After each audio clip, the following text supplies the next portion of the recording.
Hello, back again. Today I have a video concerning the LG V60 ThinkQ 5G. Now this is not going to be an unboxing and review because there are already plenty of reviews on this phone already.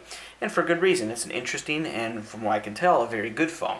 Now I just purchased this, and I decided to make a video addressing an issue that many people seem to be overlooking, or maybe they forgot, or whatever.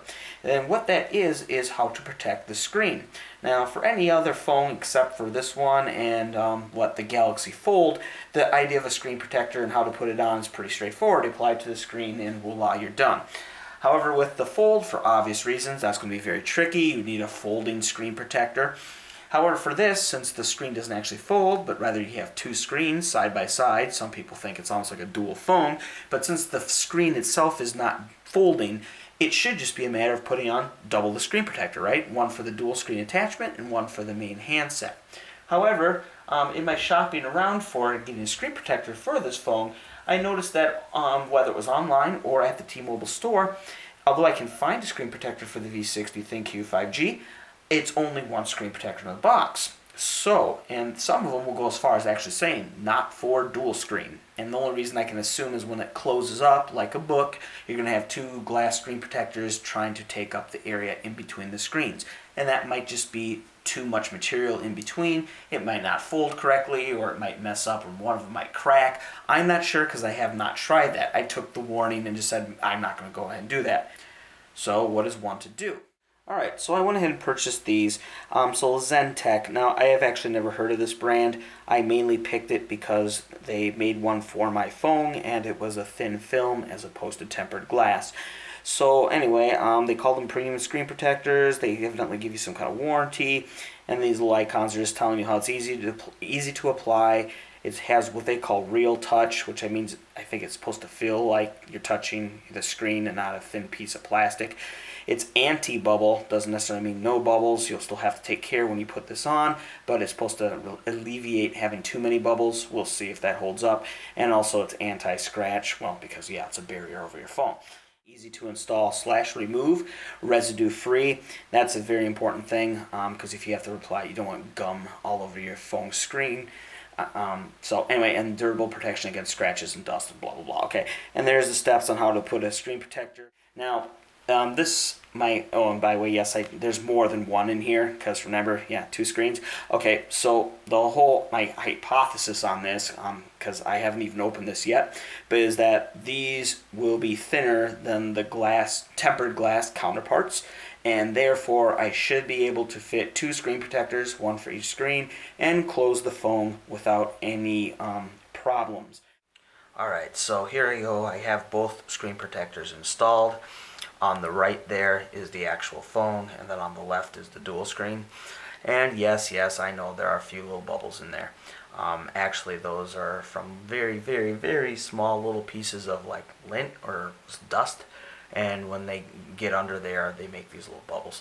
I can probably push this one out here on the left a little more, maybe to the edge, but not too bad. Plus, I pretty much just took the thing off and slowly dropped it in place. So if you really wanted to get every last bubble out, I suppose you could. But for the time I spent on it, not too bad. Anyway, but the more important thing is does it close? So I'm going to go ahead, set down the camera, and close this, and we'll see if there's any if it closes or if there's a gap or what. Alright, so here it's closed.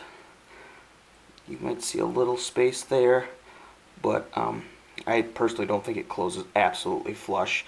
So I think that little space there, you can kind of see it on the right. You can see my hand through there. I think that's not out of the normal. So again, I haven't turned it on or done any of that, but just looking at it, it's actually not as bad as you might have expected. You can see there on the right again, it seems to come up here at the corner, which makes sense because the hinge is on the other side, so this is obviously going to have more space on this side. But I think that might be good enough. And yeah, so we'll have to see if that's not closed enough or whatnot. But yeah, it definitely is a little more open here. So I guess at this point I'm going to go ahead and charge the phone up and see if this thing actually operates like it's supposed to. Alright, so I got it all put together and set up and all that good stuff. And as you can see, I'm using both screens here. So I'm going to go ahead and close it, and we'll see how it goes.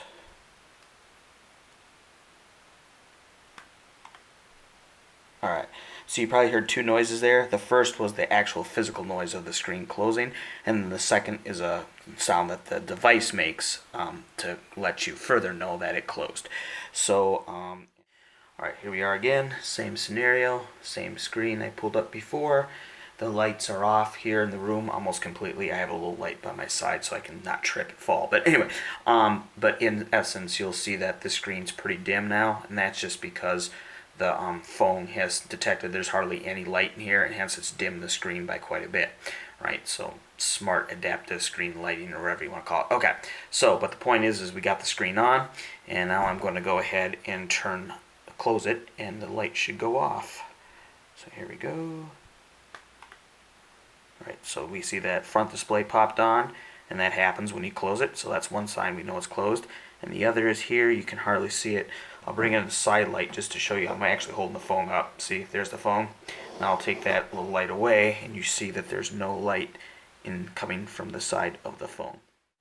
Alright, so back with the lights on, I found out another way to further show that the phone is operating correctly. So the phone is closed right now, and I'm just going to go ahead and open the phone physically, and you're going to see the screens come on. And the way they're going to come on, it will further show you that they actually were in fact off when the thing was closed, like you see it now. So here we are, we're going to open up the phone. See that? So you could see they both powered on, this one first and then this one second. So they were in fact off when it was like this. Okay, so now I think we can pretty much go on that this thing does seem to be working right now with both screen protectors on. I would like to take this moment though to explain that I just got this phone and I just started using it. So I can't speak to if you do this, you know, thousands upon thousands of time. Will anything happen? Because I haven't done that yet. But at least from what I can tell so far, they don't appear to be affecting the function. And I'll open it up and just quickly look at the screen, and there doesn't appear to be any like abrasion where the screen protectors are rubbing on one another. So with that, at least at this point, I'm going to continue to use these, and it's looking good. And so yes, I suppose you can use screen protectors with the V60, which is a great thing if you want to keep your phone in good condition, which you should want to, because after all, this is a really nice phone.